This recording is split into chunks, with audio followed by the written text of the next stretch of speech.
আপনাদের যদি 10,000 বাজেট হয়ে থাকে তাহলে আপনি ঠিক ভিডিওতে এসেছেন। বাজেটটা কম হলেও এই বাজেটের মধ্যে ঠিকঠাক গেমিং পারফরমেন্স, ঠিকভাবে ক্যামেরা, মোটামুটি ব্যাটারি লাইফ, তার সাথে খুবই ভালো ফিচার এই বাজেটের মধ্যে পাওয়া যেতে পারে। যেহেতু সেলস কিছু দিনের মধ্যেই স্টার্ট হবে, তাই যেই ফোনগুলি আজ আমি বলবো সেইগুলির দাম কমেও যেতে পারে।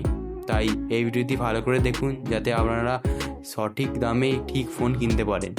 এই ভিডিওতে টপ 5 বেস্ট স্মার্টফোন যেটা আন্ডার 10,000-এর মধ্যে পাওয়া যাবে এখানে লিস্ট তৈরি করা হয়েছে, যেটা থেকে আপনি সঠিক ফোন বেছে নিতে পারেন যেটা আপনাদের ক্রাইটেরিয়া প্রায় ফুলফিল করতে পারে।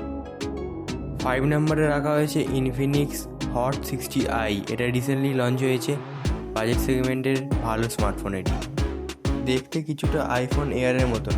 এবার আসি স্পেক্সের কথায়। ডিসপ্লের কথা বললে এখানে 6.75 ইঞ্চের এইচডি প্লাস 120 হার্টসের ডিসপ্লে দেওয়া হয়েছে।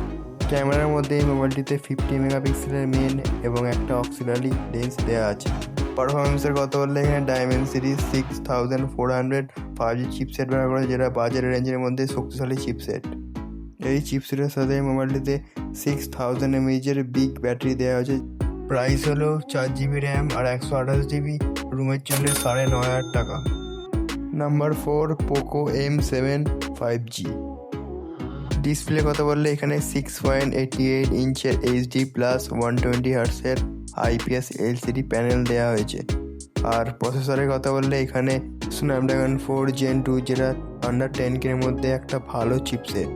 ক্যাজুয়াল গেমিং এবং নর্মাল ইউজেসের জন্য সবচেয়ে ভালো চিপসেট আন্ডার 10K এর মধ্যে।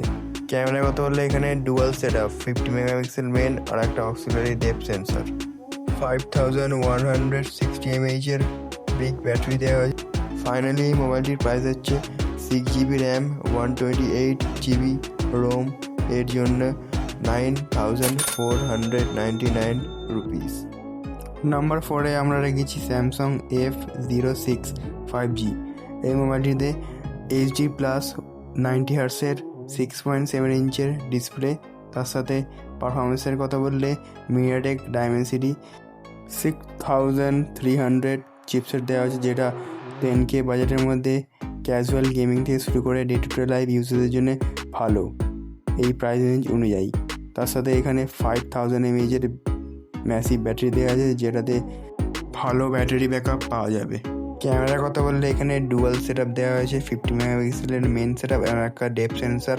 আর সেলফি ক্যামেরা হচ্ছে 8 মেগাপিক্সেল, যেটাতে ক্যাজুয়াল ফটোগ্রাফি করা সম্ভব। ফাইনালি প্রাইসের কথা বললে 4GB 128GB দাম হলো 9,500 টাকা। Number 2 Lava Storm Play 5G।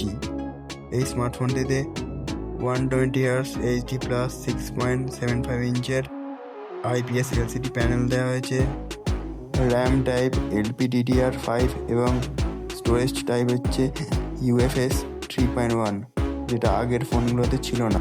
এত ভালো স্টোরেজ এবং র্যাম টাইপ আর কোনো ফোনে নেই, তাই এখানে পারফরমেন্স খুব ভালো হবে। পারফরমেন্সের দিক থেকে এই ফোনে দেওয়া হয়েছে ডায়মেনসিটি 7060 শক্তিশালী চিপসেট, যেটা আন্ডার 10K এর মধ্যে সব থেকে শক্তিশালী আর পাওয়ারফুল। ক্যাজুয়াল গেমিং থেকে শুরু করে ডে টু ডে লাইফ সব কিছুই মাখনের মতন চলে যাবে এই স্মার্টফোনে। ক্যামেরার কথা বললে এই মোবাইলটিতে 50 মেগাপিক্সেলের মেন আর একটা সেকেন্ডারি লেন্স দেওয়া হয়েছে এবং ফ্রন্ট ক্যামেরা অর্থাৎ সেলফি ক্যামেরা 8 মেগাপিক্সেল, যেটাতে ডিসেন্ট ফটোগ্রাফি করা যাবে এবং ভালো ছবি তোলা যাবে। ফাইনালি এই মোবাইলটির প্রাইস হচ্ছে 6,128, দাম হলো 10,500 টাকা। কিন্তু আপনি যদি অ্যামাজন থেকে এই মোবাইলটি কেনেন তাহলে ওখানে অ্যাপ্লাই কুপনে ক্লিক করলে 500 টাকা ডিসকাউন্ট পাবেন, তাহলে এই মোবাইলটি 10,000 টাকার মধ্যে চলে আসবে। নাম্বার 1-এ আমরা রেখেছি মোটো G35 5G। এই মোবাইলটি এই সেগমেন্টের অলরাউন্ডার স্মার্টফোন। এখানে পারফরমেন্স থেকে শুরু করে ক্যামেরা সবই ভালো। এই মোবাইলটিতে এই ফুল এইচডি ডিসপ্লে, যেটা আগের কোনো ফোনটাতে ছিল না। Full HD display 120 হার্টসের LCD panel, তার সাথে পারফরমেন্সের কথা বললে ইউনিসক T760 চিপসেট দেওয়া হয়েছে, যেটা ক্যাজুয়াল গেমিং থেকে ডেলি ইউজের জন্য পারফেক্ট এই রেঞ্জের মধ্যে। এই মোবাইলে 5000 mAh এর ম্যাসিভ ব্যাটারি দেওয়া হয়েছে, যেটা ভালো ব্যাটারি ব্যাকআপ দেবে। ক্যামেরার কথা বললে এখানে ডুয়াল সেট আপ 50 মেগাপিক্সেলের মেন এবং 8 মেগাপিক্সেলের আলট্রা ওয়াইড। আন্ডার 10K মধ্যে এই মোবাইলটিতেই শুধু আলট্রা ওয়াইড সেন্সর আছে, বাদ বাকি কোনো মোবাইলটিতে আলট্রা ওয়াইড সেন্সর নেই। এই মোবাইলের ক্যামেরা কোয়ালিটি খুব ভালো ফটো এই ফোনটাতে তোলা যাবে। আন্ডার 10K মধ্যে এই ফোনটারই ক্যামেরা কোয়ালিটি সবচেয়ে ভালো। এবার আসি প্রাইসের কথা বললে 4128 দাম হচ্ছে 9000 টাকা। এই ভিডিওতে এইটুকুই, আবার দেখা হচ্ছে পরের ভিডিওতে, ততক্ষণের জন্য বাই।